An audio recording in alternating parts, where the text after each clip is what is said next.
to another edition of Believe TV. My name is Bruce Sampson, and I am your host, as always. And have an exciting show, and it might be an adventurous broadcast today. If you're watching us for the very first time, this is an interactive forum where we talk about lots of different things, and sometimes, unfortunately, I have some amazing guests, like I do today. And I'm looking forward to the conversation that we're going to have. We are experiencing some technical difficulties, so I'll let you know that in advance. And those difficulties are between myself and my guest and her ability to hear me. So if you hear me speaking loudly or her turning her ears towards the screen so that she can hear my questions. I did want to set up this before I bring my guest on. I did want to kind of give you kind of a heads up as to how this all came about. So just a couple of days ago, I received a friend request on Facebook. And as many of you know, from experience, sometimes you get those fake ones, that are bots or whatever, right? And they're trying to trap you into something and get your information. Well, saw this one, so I'm always very particular now about accepting friend requests. And so I looked at it, realized that we didn't have any friends in common, and so I said, no, I'm not going to accept your friend request. A minute later, I got a message in Messenger from the same person. And I, of curiosity, I decided to read it. And I came to discover through reading it that the person was a real person and that they actually were seeking me out. And so okay, well, this is very different. So sure, I'd love to have a conversation with this.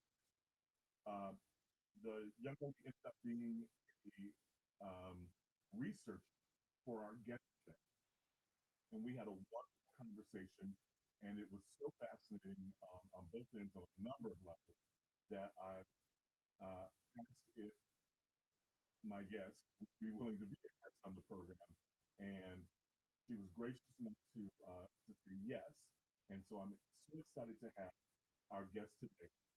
She is a Dutch independent journalist based in both Philadelphia and Amsterdam. She writes radio documentary, is a podcaster and a regular commentator on current affairs in the USA for Dutch late night talk. It is my pleasure and honor to welcome to Believe TV, Miss Laila Frank. Miss Laila, do we have you there? Oh.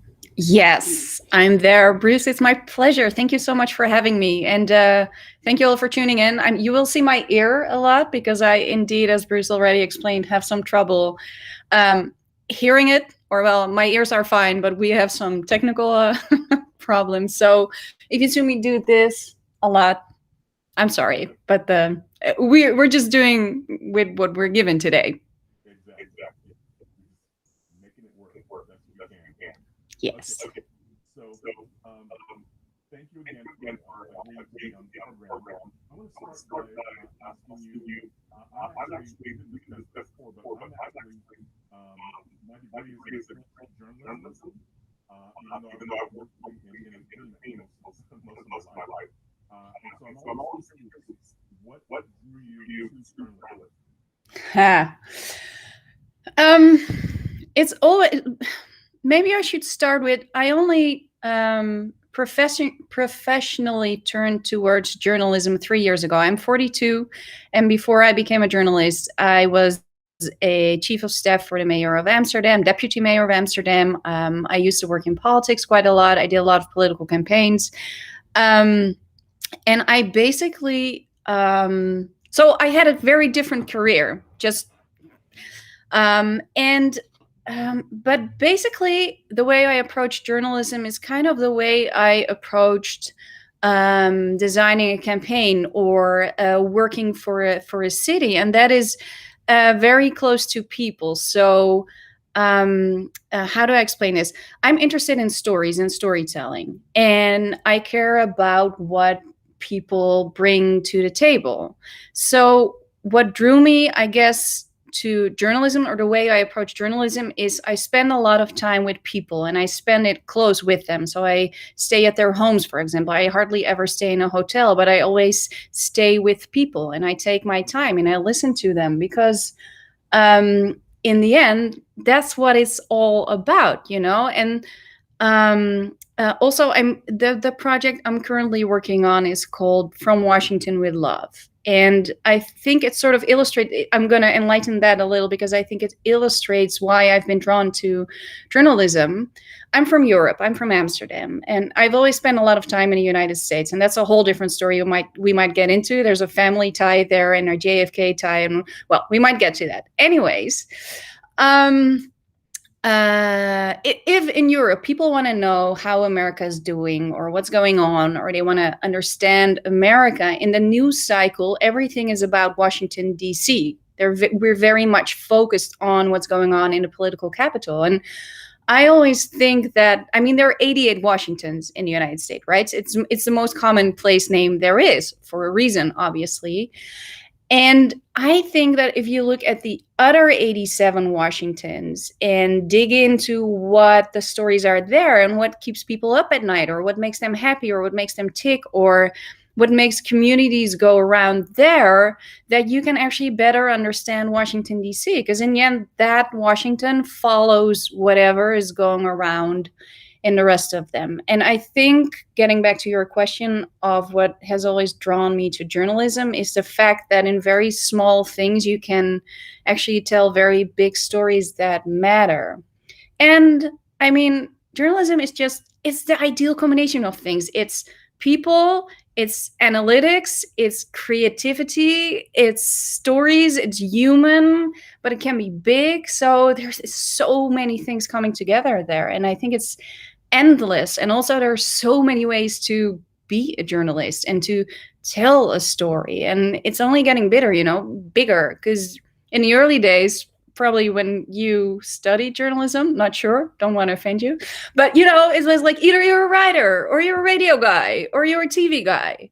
And now, there's a downside to, having to do it all, but there's an upside too, because it's super creative and you can really melt all these things together. So it's kind of, I don't know, I usually compare it to more of an artistry, like an artist sort of thing that you do, than to being just an analytical writer or something like that.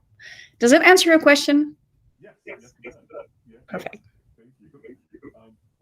So I'm curious, how much have you seen in the United States aside from this podcast? Yeah, I think over my lifetime, I don't know, quite about, let's say that the last 10 years, I've spent about 6 months a year in the States and 6 months back at home in Amsterdam. Okay. And so going into this project, you already had some preconceived notions about the U.S. And I guess how did you view the U.S. prior to the I'm repeating the question because I'm not sure if I heard it correctly. How did the U.S. inspire me to do what I do? Close. Did you the United States prior to beginning this podcast? How the U.S. inspired me to do this podcast? Yes. Okay, we got it. We got the question right. Let's see. Let's get back to when I started to become a journalist, which is 3 years ago. The backstory of that is I was at a point in my life where nothing was keeping me in Amsterdam. I've always been drawn to the United States for several different reasons. One of them is, then we get to the JFK part of it. I'm actually in Dallas, so it's sort of top of mind for me because I went to the place where he got shot yesterday. My grandfather died the day JFK died. And obviously I wasn't there, but, and he was my mom's dad. And it's one of those stories in my childhood that kept coming back because my mother always used to say, the world cried over JFK and I cried over my dad, which is a really lonely grievance. She was lonely back at the time. And it took me, that sentence has always stuck in my mind. And it took me quite a while to understand that America's loss and America's grievance was her comfort, basically, and her, like, the blanket she could put around her, because it was a common grief. Although they weren't grieving the same thing, it comforted her. So America, for me as a child, became this place of comfort and of dreams and of, I don't know, some kind of magic. And me having grown up in the 80s, it was all about MTV, Coca-Cola, Michael Jackson, Prince. I grew up with that stuff. And I think many people in Europe and in Western countries identify with America through the cultural produce that they've been injected basically for all their lives. It also makes for the fact that a lot of people think they understand America, but they really don't, because it's so fundamentally different. But we identify with it, and we know some cultural code, I would say. So that has also been a big part of the attraction. And then when I was in my 20s, one of my best friends moved to New York City. So I was there a lot of the time, and it was like the world on a plate, every color, every taste, everything. So I dug into that, especially because, the Netherlands is such a small country. It's like we drive 3 hours north, south, east, west, and that's it. That was our country. So it's also limited, and we're very stuck together. So America is wide and big, and New York City was like my first opening to that. So then when I was then I started my professional career, which was in politics. And then America is a playground. There's a lot to say about that. But if you want to learn about campaigning, and then America is actually a good place to do that. So for professional reasons, I got to be here quite a lot. And then when I was 37 and there was nothing holding me back in Amsterdam, I decided to move to the West Coast and start all over and start a new career and become a journalist. And I went to the West Coast because we cover the East Coast. All the European correspondents are East Coast based. But there's nothing in the West Coast because media don't pay for that anymore. But the West Coast is such a different beast. It's a different animal. It's a different culture. Everything is different. So I wanted to discover that and have a different angle at, what other people are bringing. And this sort of brings us full circle to why does America inspire me to do what I do? I've come to know America as a very diverse, very big, very layered, very complicated country with a lot of contradictions. And I want to understand that, and I want to get into that. And I feel that what we do with our headline news is important. It's important to understand Washington, D.C., but it's only a part of the puzzle. And I want to get into the rest of it because I feel that gives you the information that is so valuable. And, I've chosen a lifestyle where I travel a lot. And sometimes it's really hard because it's expensive. Journalism pays crap. It can be lonely. All of that is true. But there's a lot of beauty that you get back from it. And I think that good things take time, and that if you put attention into something and you put love into something, you just need a longer stretch of time.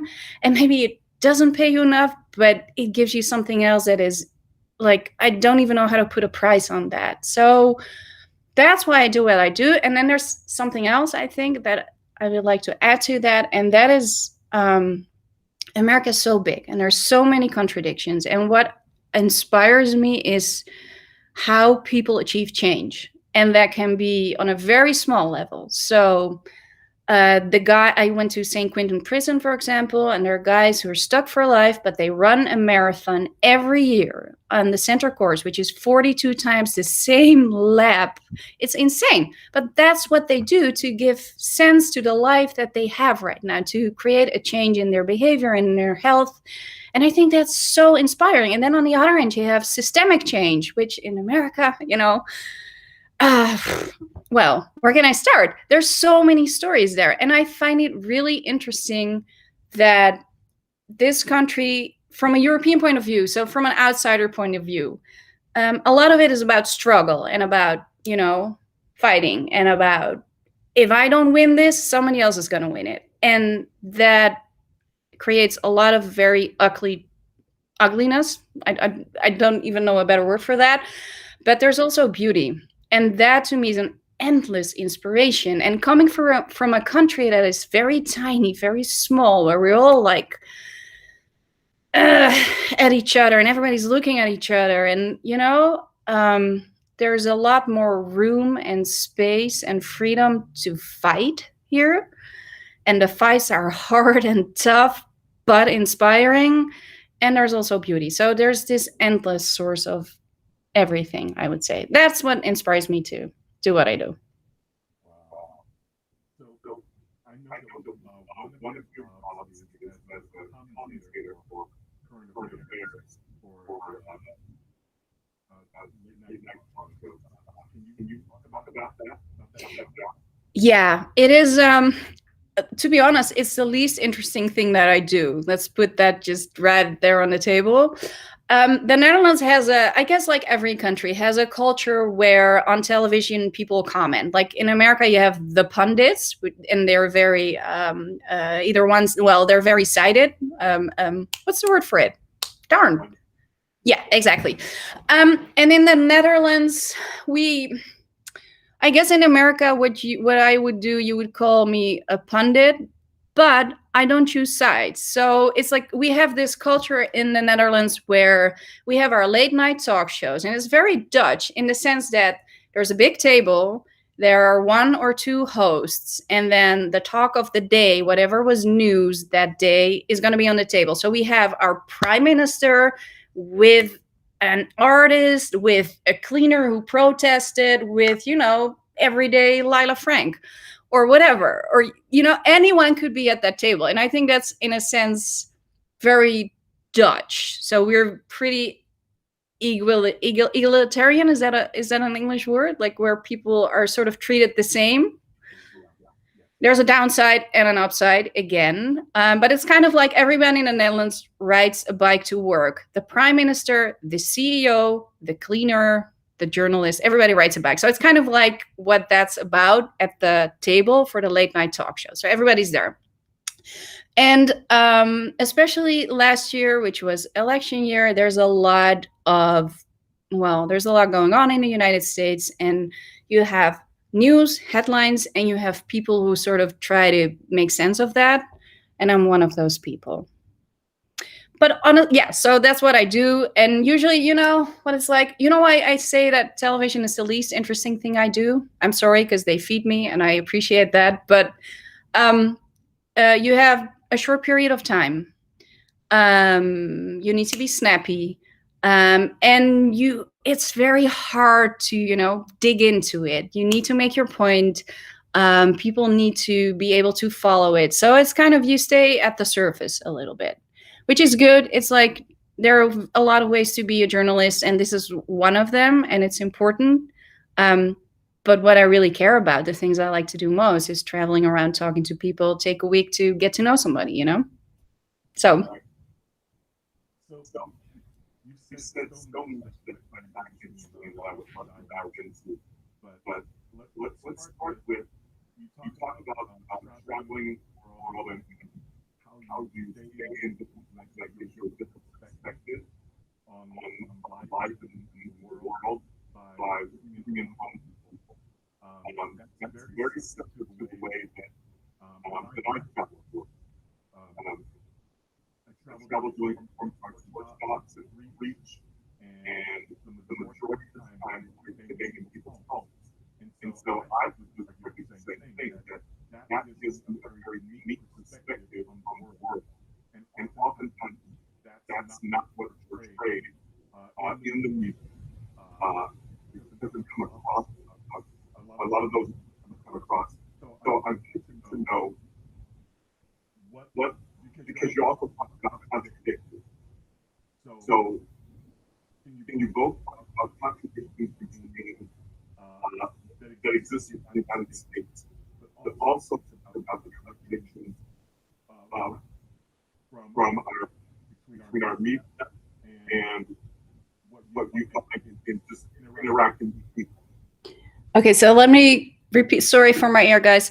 Can I talk about the contradictions that I see in the States? Was the first question. And the second is, can I talk about the contradictions that are similarities I see in our media? I didn't really quite get the second one. Okay, perfect. Okay, so contradictions.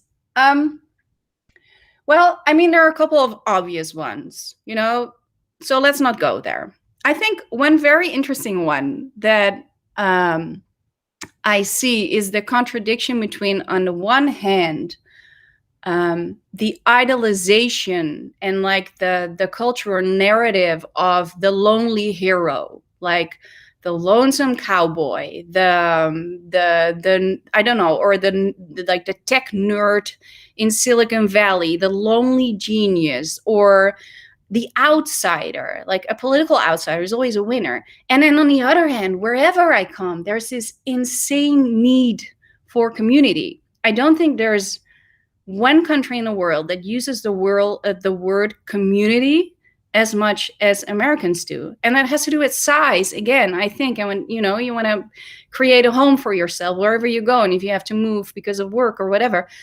But there's this interesting contradiction because they're both very real in my observation. I'm not sure if you recognize it, but in the cultural narrative of America, the lonely person, the outsider, the fighter, the whatever, it's such a big thing. While I meet so many lonely people, Bruce. It's I meet so many lonely souls on the road. Um, and yet everybody's looking for community. So I find that a very interesting contradiction in American culture that I sort of try to play with. And so that's one. Do you recognize that at all? Or is this like European blah blah? Okay, you do. Okay. I think, can I name a similarity instead of a contradiction? Because one thing that strikes me, especially this trip, so I've been to Washington State, Washington, California, Washington, Utah. I'm on my way now to Washington, Louisiana, through New Mexico, Arizona, and Texas, because there's no Louisiana in New Mexico, Arizona, or Texas. And this time around, what strikes me is no matter who I talk to, whether they're young or old or Republican or Democrat or black or white or anything, if I ask them or we have more in-depth conversations about, I don't know, how they feel about the country or the world, they will all say, in a sense, they use different words, that what's bothering them or what they feel is a big problem is greed, or the fact that some people are getting so much and the rest is getting so little. So they use different words, but it all gets to wanting more for themselves while others get hurt in a way. And I find that very interesting, because if you want to translate that back to politics, I think this is a narrative that you hear a lot as well in Washington, D.C., and actually something that Republicans and Democrats can agree about, although they have very different solutions for it. So I find it interesting that no matter where you come, whether it's this tiny little town called Washington, California, at the bottom of nothing, where people basically try to get away from government. If you ask them that's wrong, then they say people don't care about each other anymore and it's greed. And when I go to Washington, Utah, where it's very much about the Mormon church, and about family and about what they call patriotism, they give me the same answer. So I find that fascinating, because, this is what keeps people busy and like what worries them. So what are we going to do about it? And what do people do on a small level? Like, how do they change that on a tiny level? They try to take care of each other, but how do you change it on a big systemic level? Because that's where we're going. Right. I don't know what you did, but I can all of a sudden hear you very well. You can hear me now? Yeah. Okay, great. So sorry, I heard every word you were saying, but I was also looking at comments from people, and people were saying they can't hear me. And so I realized, so I figured out what it was. Okay. Great. So that's better. So our communication will be better now. So I find all of that fascinating, and it's so interesting because some of the things that you talked about, I actually have talked about on this program about my perspective of this whole idea of at least that part of um, someone else getting something that I don't have, or of other people being portrayed as the obstacle to my happiness, or or what have you, right? Yeah. Um, and a lot of that is obviously, like you said, mixed in with the politics, and it's driven by that often, because um, some politicians benefit from division and from, from that struggle, right, and that strife. Yeah. And so um, I don't know if you know the term, but I often say um, it's amazing how often people don't realize that they are being played. And you do recognize that. Okay, great. Yes. So um, I also want to go back to one of the things you said, um, again, that I find similar, is going back to the whole thing about how you travel the world and how you experience the world, right? Yeah. And um, oftentimes and it was so curious that you responded this way, but when I return from trips internationally and I speak to friends and encounter different people who want to know about it, or I'm speaking to an audience, generally they want to ask about the differences. Tell me what's different about that. Tell me about that. And my response is always the same, is that I can, but what I find more interesting is how similar we all are. That Right. I find fascinating, because ultimately we all want and need the same things. And Agreed. Yeah. we spend so much time focusing on the negative, which is this much, or what's different, which is the smaller portion of it. But ultimately, we all want to be heard. We all want to have a voice, to be loved, to be cared for, to be taken care of, to have opportunity, all those things, right? Yeah, exactly. Yeah. So I'm there's so many things I want to ask you. Like my brain is just like going, ah. Um, but let's speak to, just for a second. Let's switch over to the fact that you are coming to Washington Parish, uh, Louisiana. Yes. Yeah. And so that's my hometown and all of that.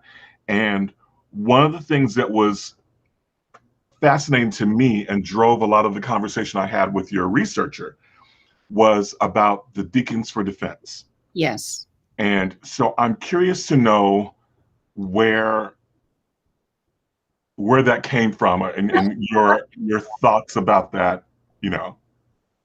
Well, the funny thing is, I mean, obviously I don't know all the 88 Washingtons. So it's a way to tell a story. So it's a form. And you start, and then you just start researching. And it turns out that it's this wonderful umbrella to tell stories about the country. And so how the deacons came about, to be honest, I didn't know about the deacons, which is part of why I'm so interested. And I think a lot of people don't know about the deacons. And this is a fun part of doing the Washington Project, that you get to learn all these stories that you didn't know about, but they do have meaning, obviously. So and we started researching, and we just both, Rihanna, which is the researcher that you talked about, and also my great friend, we both individually stumbled upon this story of the deacons, which is a sign, if we both find it and we both love it, this is a story. So a couple of things that I would say make it a story, I guess, or make it interesting, is, first of all, we didn't know about it. Second of all, I find it very interesting that the daughter of one of the founders, Barbara Hicks, I think you know her, Yes. is the whole story of her creating a legacy and a museum for the deacons has started. It was not without resistance. Let's put it that way. So that in itself is very interesting. Why are people upset about the fact that she wants to create a heritage for that movement? I want to know about that. Obviously, in the light of the Black Lives Matter movement, there is an extra layer to the story, I would say. I find it also very interesting that the deacons were not in line with Martin Luther King's approach. So there are just so many ways to go about.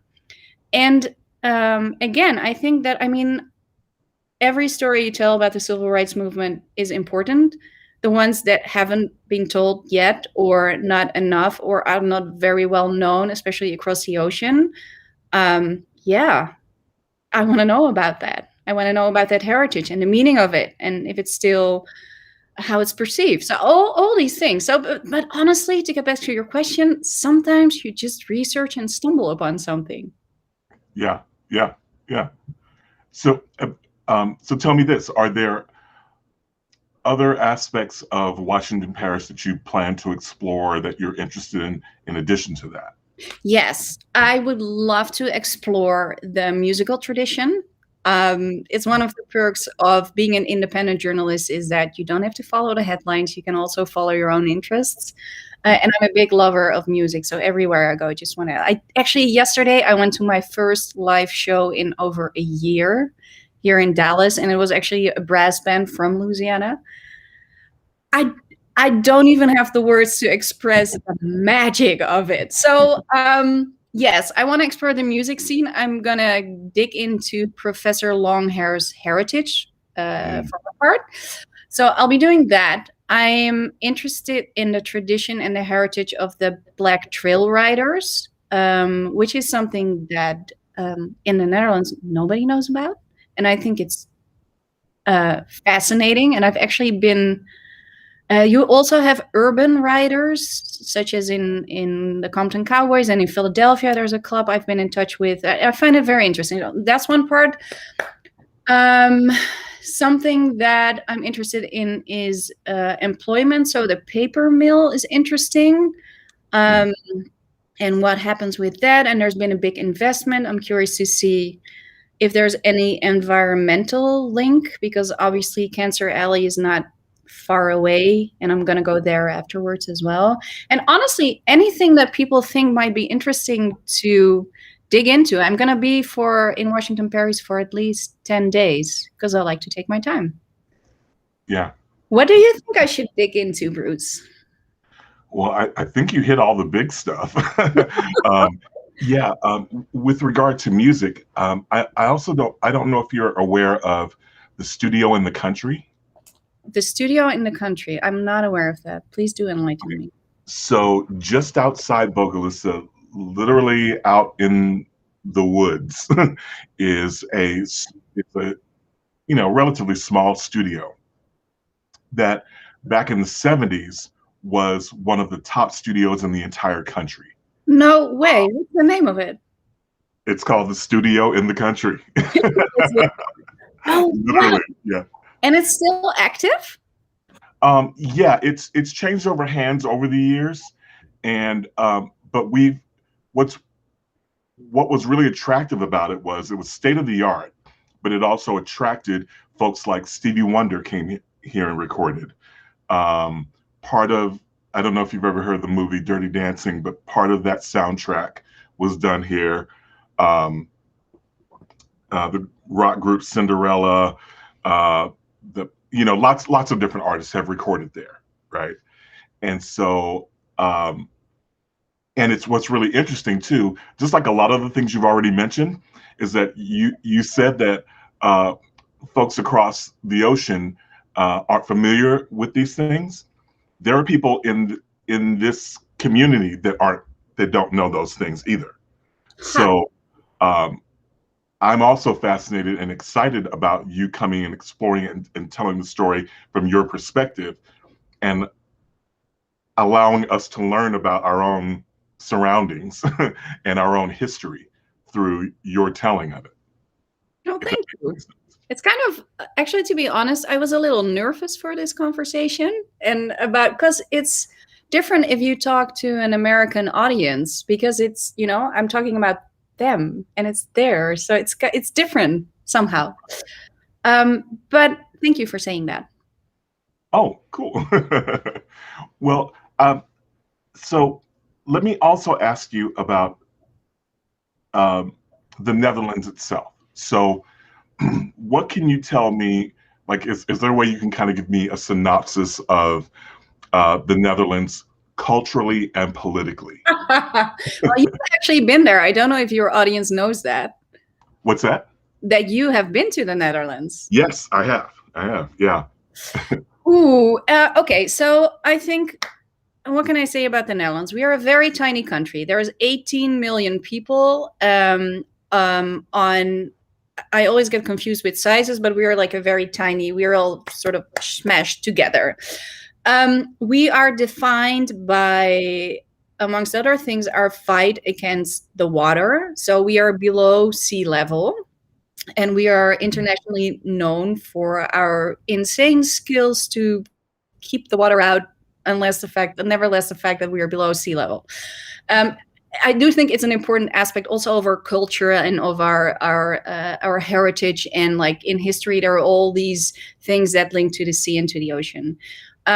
I think that another aspect that defines us is the fact that we are a very tiny country with the sea, and that traditionally we've been a trade country. So our harbors were our gate to the world, literally. So this is where we got our fortune from. We had a golden age in I think the 1700s, where we basically just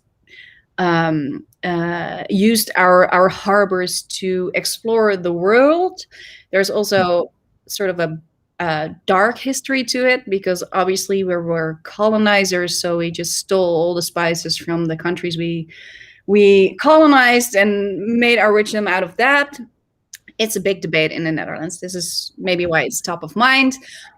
But I think something that's important to understand is we're very tiny. We're surrounded by a lot of big European countries that speak different languages. So we've come to grow an identity of speaking a lot of languages, being a strong trade organization, and having quite a position in this huge European Union, although we're so tiny. But it's because of where we are at the continent, and because of the fact that we're such a big trade country. I think those are all aspects that are important.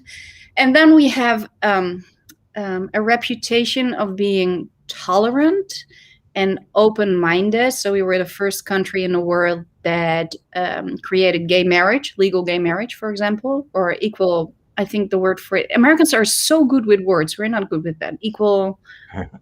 There's a word for it. Anyways, we still call it gay marriage. Sorry about that.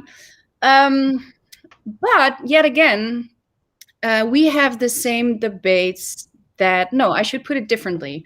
We think we're very tolerant, and that is like a blanket of love that we put over our national conversations. So the way Americans speak, for example, about race and about gender identity, or about anything that's sensitive but needs to be discussed, that's complicated in the Netherlands. We sort of tend to cover it with the blanket of love because we think that we're very tolerant. So I think we actually have a lot to learn from America in that point of view. Interesting. That's really, really interesting. Um, we do have some guests popping in and out watching us live. So whether you're watching live or on playback, feel free to leave comments for us, and we'll be able to look at those later and respond. If you have any questions, feel free to do that as well. This is a good friend of mine, Karen. She's from Hamburg, Germany. Hi, I like Hamburg. I like Germany. She says, yeah, me too. She says greetings. Nice. So, okay, so there's a lot to unpack there. So going back to what you mentioned earlier, that people may not know that I've traveled to the Netherlands as well. I was there doing workshops, and actually we did them at an all-male prison. Yeah. And so I'm curious to know, like, can you explain, because I was really only there for 3 days. Mm-hmm. And most of the time I was in that prison. So I didn't get to see a lot, Mm-hmm. or really get to learn a lot, because that was one instance where I didn't stay with a family. We stayed at in a hostel in Germany, actually, and just crossed over. But I found it really interesting the way the prison system, at least that one, worked, because there were a lot of inmates who kind of came and went. Like some of them, depending on what crime they committed, obviously would not be allowed to leave. But there were others who were there for, I'll just call it lesser crimes, who were allowed to leave and go work and then come back. And I found that fascinating because I don't think that exists in America. Like that concept. And I'm curious to know, one of the things I've argued about, that I've pointed out from my perspective about American prison system is that growing up as a kid, it was always referred to as prison was about rehabilitation. So that you could serve your time, pay for whatever crime you've committed, and then re-enter society. That's gone away. Like that's no longer a thing as far as virtually gone away. Has it ever been like that though in the United States? I'm curious, seriously. Where it was about rehabilitation? Yeah. See, and this is what's interesting is that I don't know, because again, these were things I heard as a child. So it could just be propaganda. You know what I mean? Like it could just be, the nice blanket we like to tell ourselves and cover ourselves in, as you spoke to. So it could be that.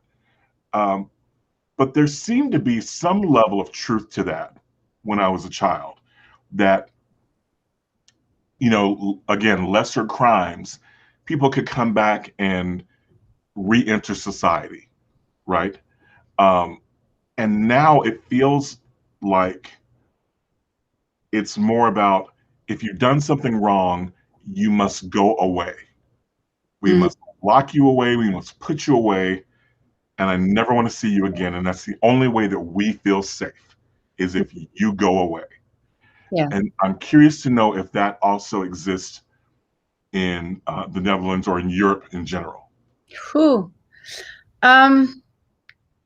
I honestly don't know how to answer that question because I'm not an expert on the criminal justice system or the jail system in the Netherlands. What I can say is that it's not an issue the way it is here. And I've grown up as well with the idea of rehabilitation. And I think that is actually still very much true in the Netherlands. But I didn't dig into it. So I'm honestly not really, I honestly don't really know how to answer that question. The stories I've done about prison system in America, though, have been very much about St. Quentin. And the interesting thing there, I find, which is something you don't see in the Netherlands, is that there's a huge group of volunteers that sort of jump in where government or the jail system doesn't do anything. So in St. Quentin, you can actually, if you are at a certain level of I don't think if you're in the high crime scene, but anywhere, well, anyways, I'm sort of less in translation here. But for most prisoners, there are so many programs to follow, whether it's a sports program, whether you want to learn coding, whether you want to do arts, whether it's about rehabilitation and really solving trauma, because a lot of it is about trauma. And what I find to be fascinating is that there's a whole community of volunteers who do that, who sort of step in, because there is not a program that gives or serves to rehabilitate people. It's actually, there was a guy I spoke to who helps people to get out, and there was a guy who used to rob banks, but like 50 years ago, like old school, Yeah. And he had no idea how the world looked like. So the guy who helped him rehabilitate had to explain that these days you just, you don't go to a bank and you do this, but if you want to get money, you have like a bank card and you put it in the machine and then money comes out. And he was totally confused because, why I'm telling you this is nobody helps him understand that. Not the system, not the government. It's all these volunteers that have to do it. And if I translate that back to a Dutch system, then the government helps you to rehabilitate that. So you don't need all those volunteers to do it. So, but that's the best shot I can give you, because in-depth knowledge of how it works in the Netherlands, I'm sorry, I'm blank. No, that's great. So can I also touch on your time working for, and forgive me, was it the mayor or the Deputy mayor. governor? Yeah. Mayor. Okay. So can you touch on what that experience was like for you? Yeah. I think it's very humbling and honorful to serve your city. In this case, it was my city. To serve a community, that's basically what you do. And I know that people also in the Netherlands, they love to hate politicians, you know? But honestly, I mean, I can't speak for all of them, but it's not really a fun job because you're never doing it right. You work all the time. You have little means that, and everybody wants something and it's never enough. And these people work their asses off, excuse my French, but and they're usually in it because they want the best for their community and they want the best for a city or a country or their constituents. So it's I thought seeing that firsthand, how shitty of a job it is, but also how gratifying it can be if you can actually change something for the better. I thought that was really inspiring and really helpful. And also because you really get to know your city. So Amsterdam is a biking city. And the best thing there is if you can like bike through your city, you bike through your work, you know, literally every day I was on my bike like, yeah, we fixed that. Oh, they have a problem. Oh, hey, yeah, I know you because you're, you know, so, and also Amsterdam is sort of, it's small, you know, we have 800,000 people. So we have a big city reputation, but we're basically a village, I would say. Oh, thank you, Michael. So it was very humbling, gratifying. It also shows you like how really in depth a city is organized. So how does society work on a small level? What part of it is systems that are not aligned? What part of it is human interaction? Because so much of how the world works is based on, you know, you rub my back, I rub yours, like human connection. Do we have a connection? I'm willing to give you something.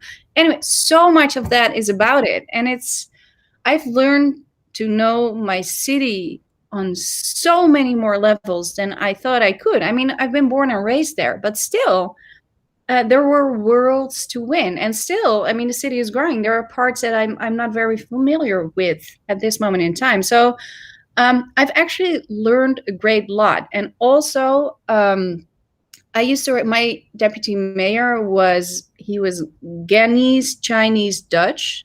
So he had a lot of heritage there. And the Ghanese community, for example, is not big in Amsterdam, but it's there, and it's a community that I didn't know, and I got to know it through him. He was actually reigned king. It was very special, and so there are all these holes and little things in your city that you really have no knowledge of. And also, what I really learned is so much in life is about knowing how to speak the code, having access, and being lucky. And these three things sort of intertwine.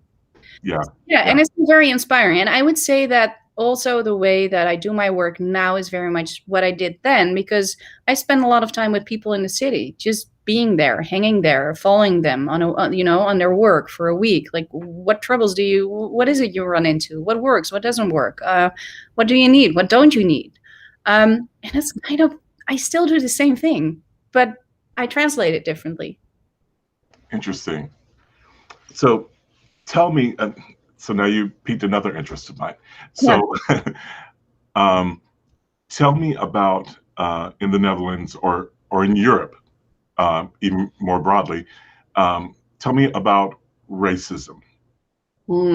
Is that a thing? And yes. Yes, it's a thing. Okay. To put it very broadly, if you look at our political system, we have a multi-party system, which is I think still a good thing, because if you want to form a majority and you want to form a coalition, you have to actually negotiate, which means you have to listen to each other. Okay, We had elections in March. We still don't have a majority, so we still don't have a government. That's the downside of it. But okay, the point I'm trying to get at is we had 17 political parties in our election. If you look at the left-wing parties versus the extreme right-wing parties, extreme right-wing is bigger than all the left-wing parties together in the Netherlands. So that, to answer your question on a broad political spectrum, is racism real in the Netherlands? Oh, yes, it is. We still have a big debate. Well, let me give you a very clear example. Do you know about Black Pete? No. Oh, gosh. Anybody who wants to Google it, I'm sorry. I'm ashamed to be Dutch when it comes to that. We had, so we have Christmas, but Christmas in the Netherlands is not as big as Sinterklaas, which is December 5th. And it's this old traditional holiday where, and it involves a big man who looks like Santa Claus, but we call him Sinterklaas. He has like a big beard and like that. And he has little black helpers. And when I grew up, the little black helpers were like big golden earrings and big red lips and like blackface. And they were never smart. They were stupid. Like they were all these incredible, offending, racially awful things. And we grew up with it and we sang songs about it. And about 10 years ago, it's always been complicated. So, and about 10 years ago, there was a grassroots movement that started that was called Kick Out Black Pete. And also in the city of Amsterdam, when I was working for our deputy mayor, this was a big thing because every year, Sinterklaas, 3 weeks before the official holiday, he came to the Netherlands. This is part of the tradition, on a big boat. And he was like waving to all the kids because the kids got their candy and their presents. And then all the Black Petes were like, yay. And part of the debate at the beginning was, we're going to not use Black Pete anymore as a symbol. We're going to kick out Black Pete and we're going to we had big debates like, okay, we're not doing like blackface, but we're doing rainbow face. Or like we had all these incredibly complicated debates. What I'm getting at is, it brings out the worst. Every year still, we're getting there, by the way. We're kicking out Black Pete. It's sort of, we're getting there. But it brings out the worst, the most racial, awfully, it just shows you how racist people still are. And I think that debate every year, everybody dreads it. The people who started, the activists, are being threatened. And it's like the whole, I think you can compare the debate to whatever debate you have here. You know, the people who are pro Black Pete are like, it's tradition, we've got to keep it. So that, I think that brings it to the core. And for example, one of the talk shows, or the talk shows that I'm a regular at, one of our hosts is Giovanka, and she is Black. This shit she gets at Twitter, it's like it's not even hidden. It's just I'm not going to repeat it. It's just racial, right. You know? So that's a debate. And I think that debate brings it to the core of, is it a problem in the Netherlands? Yes. And then we have something else, which I think you see, and we, sorry, I'm going everywhere, but you see that the big debates that are happening in the United States, they fly over the ocean. So Black Lives Matter, and I think people in America also know that it wasn't just America. I mean, obviously it is America, but it had like movements everywhere, also in the Netherlands. But the other thing is, for example, Asian American hate. We see that Asian Dutch hate in the Netherlands too. So that debate is starting to happen as well. It's very small, but it's going on. And I think that's something that's specific to Europe. Oh, my battery. I'm going to move a little. I'm sorry. I should have done that. Okay, no problem. Something that's, I think, bigger here, or here being, wait, I'm going to move too, because I have that here. Something that's bigger in Europe and in the Netherlands than it is out here in the States is hate against Muslims. So we have a very big immigrant population from Morocco, Turkey, Algiers, and obviously now refugees from Syria. Oh gosh, trying to fix this, people. So we have very specific anti-Arab sentiments, and the biggest right-wing politicians in Europe thrive on that. So yeah, I could have said the short answer would have been yes, Europe is racist as well. It's racist as well. Well, I find it that's so interesting. I find it fascinating. I don't think in my travels that I guess it would just depend, but I haven't experienced it as much in Europe, personally in my travels, as I have in my travels within the United States. So I just find it fascinating. So let me ask you another thing as a journalist. Okay, go ahead. Can I add something? Because I think that's one of the very cultural aspects of it. It's way more explicit in America than it is in Europe, but that doesn't mean it isn't there. Got you. So, tipping back to the whole journalism thing, clearly you spent enough time here to have heard about fake news. So I would love to just hear your... It's a thing everywhere now. Oh, okay. So tell me your perspective of that. I think it's a very dangerous frame. So let me tell you what it means as a journalist. So I've been doing this for 3.5 years. And over that period of time, I've learned that it is not a good thing always to be a journalist. I think that 20 years ago, 30 years ago, 40 years ago, if you would say, hi, I'm a journalist, people were very open to receiving you in general. And that's not the case anymore. So the good part of that is you have to work harder and earn people's trust. But the bad part of it is that there's no trust, So I deal with it every day is basically what I want to say. I think that fake news is a frame, and that's the thing with frames, both right-wing and left-wing, that feeds from something that sometimes might be true. So it's not something that's ridiculous but it starts to grow its own life and become totally out of perspective and becomes dangerous. I think fake news is a very dangerous frame. And I think if you dissect journalism I think there's a lot, no, let me put it differently. I think there's a lot wrong.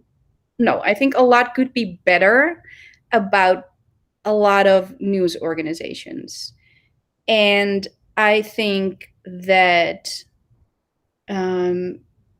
also internet has eaten out of a good business model, like a good content-driven business model. So it's very hard. I think there are a lot of perverse prikkels. Sorry, that's a Dutch word. I think... Okay, let me put it different. I'm struggling with this question because I'm that's okay. I'm impressed with your English, so go ahead. You're fine. No, I'm struggling with the question also because I struggle with a lot of mechanisms in journalism these days. So obviously fake news is a shitty frame that's being used to, especially by right-wing media, to frame the left. I mean, that's basically what it is. Then there's something else, which is that there is a lot of awful mechanisms in media that eat at the quality of it and eat at the content and go for polarization or drama or bad news or whatever. And honestly, it pays crap. So often you get crap. Or it's like a big media organization that does have the money, but it goes for headlines and, snappiness and clickbait and all of that. So I that's why I'm struggling with the question, because I think there's a lot to criticize about how media works and how journalism works. And I think that's also part of what feeds a fake news frame, because it sort of feeds out of that sentiment. But the frame itself is awful Right, right. and dangerous. Yeah. Agreed, agreed. Um, okay, I'm not really sure what she's saying. Karen said there are. There are meals we are no more allowed to eat the old names. Oh, to use the old names like Zigeunerschnitzel. Yeah, so I think this is referring to maybe culture war is one of those other awful frames. But Hmm, what we see, I think that can you still use Native American names for a for a football team, stuff like that? Like right, change right. names. What do you do with Civil War statues, etc.? I think we have a variant in the Netherlands, and that's in Germany as well. That's what your friend's referring to, where certain cookies are called gypsy cookies, and apparently in Germany you're not allowed to use that anymore. We actually, getting back to our racist history, we had like little fluffy egg whitey things covered in chocolate. They're really good, and you eat them, but also at a party you would throw them in somebody's face, and then, well, anyways. The old name for it were, and I apologize, well, let's not say it, N kisses, like the N word and then kisses.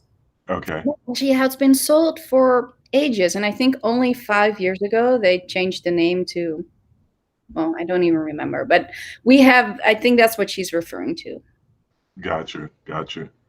Wow. So I know I've already kept you over the hour, um, and I apologize, but I'm just so fascinated, and there's so much to talk about. And maybe you'll be kind enough at some point to come back and Absolutely, I would and love talk to do more. that. And Yes. what I'm really hoping is that with my travels and your travels, I'm hoping that I can get a chance to get back before you leave and perhaps actually meet you while you're in Washington Parish. That would be wonderful. I think we can actually make that work. I saw your travel itinerary, and I think we can actually do this. Oh, awesome. Awesome. I love that. Cool. Beautiful. Well, thank you So, for having me, Bruce. It's been oh, wonderful. thank you. Thank you so much. This has been extremely educational for me. And yeah, that's what this is all about. I know I talked to your researcher about this, that both this show and the performing arts camps that I produce are called Believe. And our motto is the same for both. It's embrace the possible. And I I believe strongly in the more the more well informed you are, the more you can embrace the possible. And so Yeah. I love having these conversations and just learning more. Um, and yeah, and just thank you so much. I really, really appreciate it. Is there anything that you want to that we didn't touch on that you would like to talk about, or is there anything you want to promote, or anything like that? It's always my last question as well, so it's kind of fun that you ask me that. I think we've touched upon so much. I don't know. I think we've sort of covered it all. I America's also. I mean, there's a lot to say about America, but it's also a very beautiful country. Um, so let's just keep it at that. Okay, awesome. I love that. Yeah. Thank you again so much. I hope you have a wonderful rest of your weekend You too. and safe travels. Yeah. Thanks a lot, Bruce. Hope to see you soon. Thank you. Thank you guys so much for tuning in for Believe TV. Um, the next few weeks are going to be interesting in terms of how we're going to broadcast. It's probably not going to be this typical type of show. It's probably going to be a little bit different because I will be traveling a lot. But my hope is to continue to bring you little glimpses and possibly some interesting interviews. So thank you guys. If you're watching on replay, again, feel free to leave comments. I do check those periodically and would love to respond to your questions and statements. So again, live long and prosper and embrace the possible. We will see you guys next time.